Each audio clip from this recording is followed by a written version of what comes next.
Rusia membantah tudingan Amerika Serikat bahwa meminta senjata dan bantuan ke China. Bahkan mereka mengklaim memiliki militer yang cukup untuk mengambil Ukraina tanpa memerlukan bantuan dari pihak lain. Hal tersebut dikatakan oleh juru bicara Kremlin, Dmitry Peskov, pada Senin 14 Maret seperti dikutip dari The Guardian. Pihak Rusia mengklaim dapat mengambil kendali penuh atas kota-kota besar Ukraina.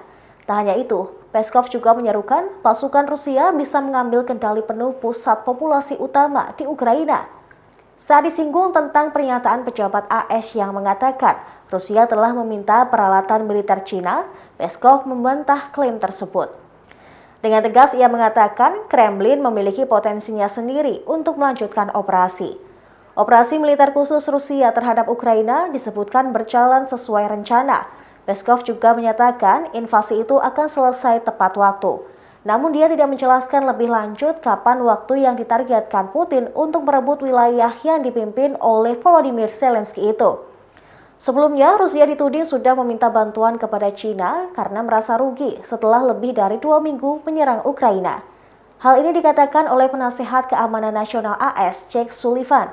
Sullivan memperingatkan Beijing bahwa itu akan benar-benar menghadapi konsekuensi jika membantu Moskow menghindari sanksi atas perang di Ukraina. Akan tetapi, juru bicara kedutaan besar China di Washington mengatakan belum pernah mendengar terkait negaranya yang akan membantu Rusia.